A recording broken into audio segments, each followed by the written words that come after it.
Oh man, you lost.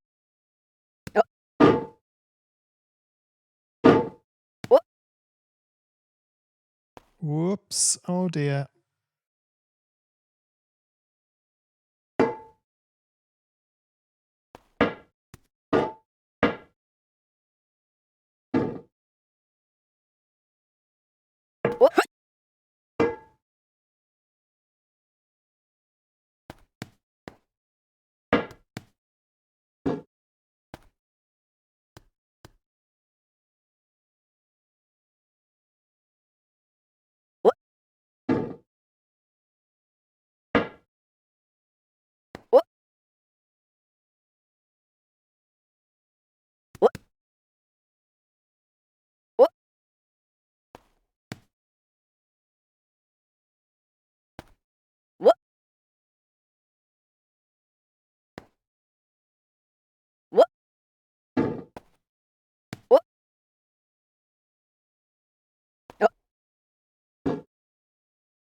There's no feeling more intense than starting over.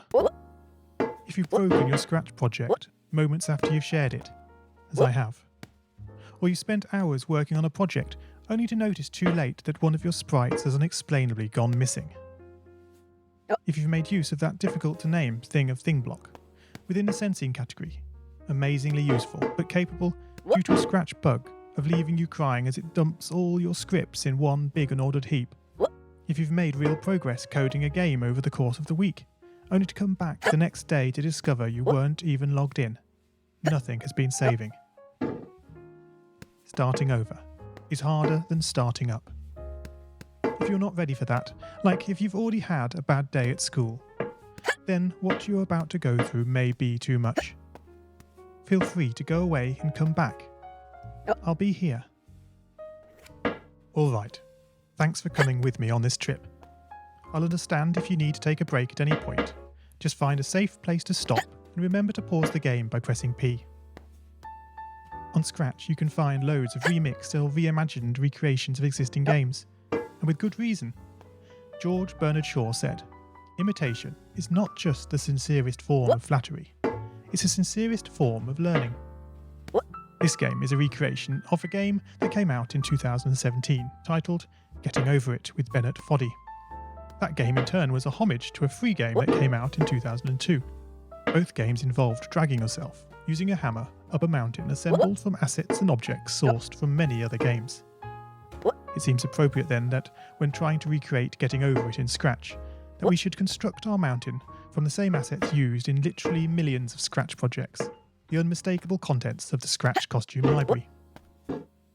Unlike Unity or Unreal, Scratch does not provide you with a built-in physics or 3D rendering engine. It has no state-of-the-art debugger. You can't even pause your scripts. We are forced to program old school. Our experience capped at 30 frames per second on a 480 by 360 pixel stage. But these very restrictions force us to experiment, to think out of the box, to grow as developers as we become masters of all things Scratch. And let's not forget what we lack in when you start Getting Over It, you're standing next to a dead tree, which blocks the way to the entire rest of the game. You prod and poke at it, exploring the limits of your reach and strength, trying to find a way up. When starting a new Scratch project, that initial blank slate is both refreshing and at times a little scary. Wouldn't it be great if we could travel forward in time and review our finished projects to see how well they turned out? I certainly wish we could. The real draw of coding, what gives it that special zing, is the challenge of accomplishing something you've never done before. At this point, you don't want to fall into the trap of rushing into creating loads of content, designing all the levels, the player costumes, all the easier stuff that can be perfected later. No, before all that, you need to prod and poke that tree. That is, understanding the coding difficulties you're expecting to face and try out any ideas to solve them. You may not be able to time travel, but at least this way you can get a good idea of how well your project is likely to go, and potentially save yourself a lot of time. Oh man.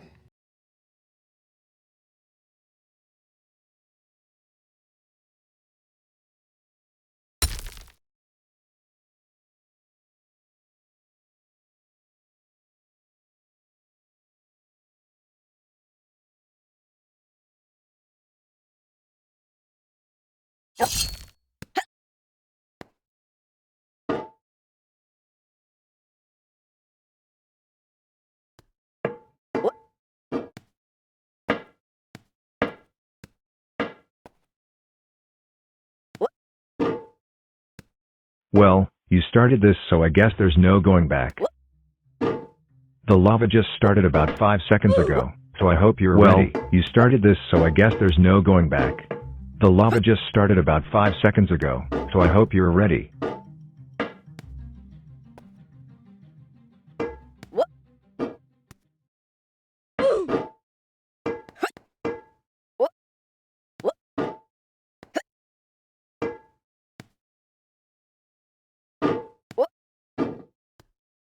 Well, you started this, so I guess there's no going back. The lava just started about 5 seconds ago, so I hope you're ready.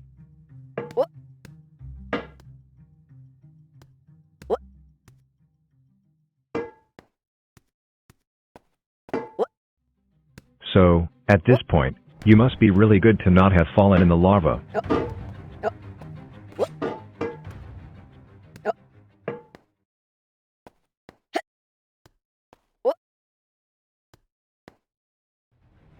This part is where you get to speed past the lava, if you're ready.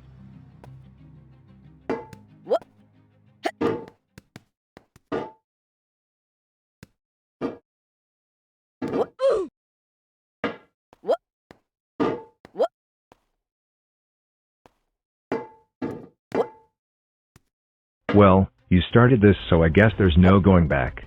The lava just started about 5 seconds ago, so I hope you're ready.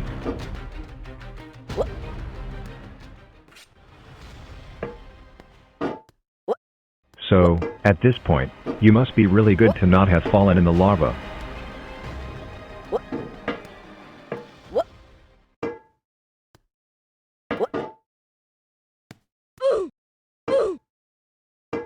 Back.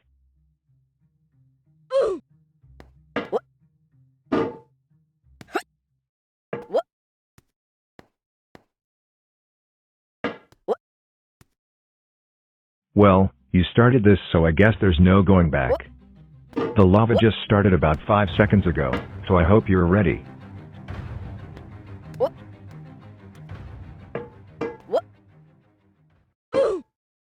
Well, you're a goner.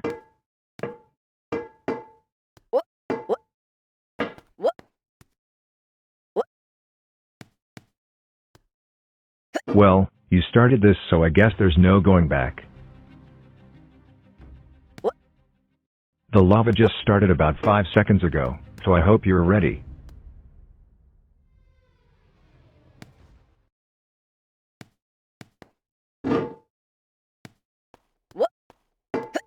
So, at this point, you must be really good to not have fallen in the lava.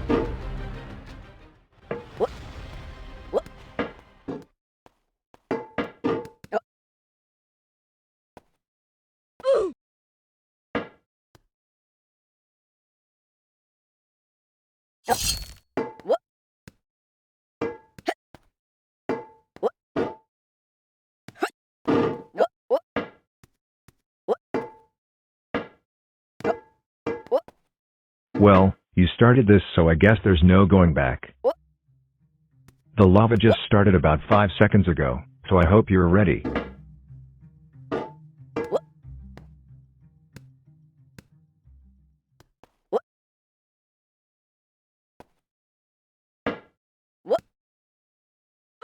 Well, you're a goner.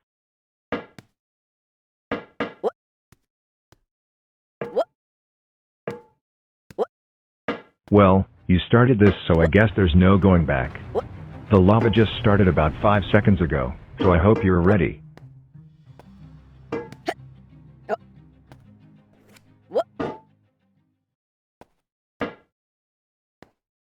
So, at this point, you must be really good to not have fallen in the lava.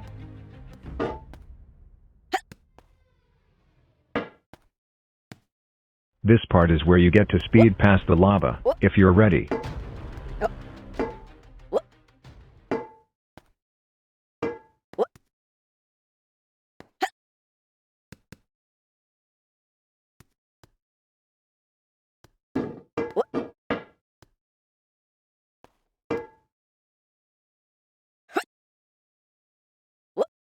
Still, going up, I see? Good to know. I'm surprised you actually made it this far.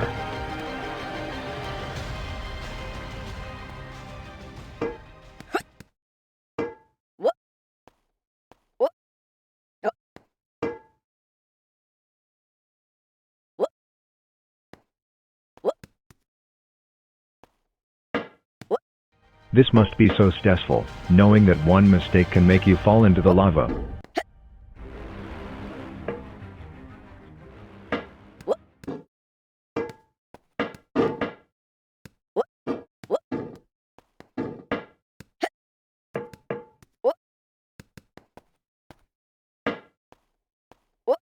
Imagine looking at the very bottom, and seeing everything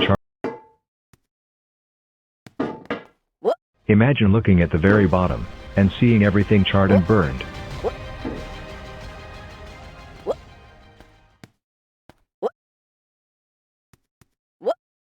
So, you're more than halfway. That's great.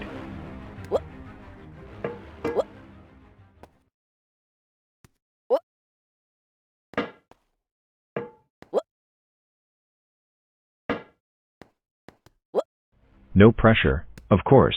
If you fall in the lava, it's all over.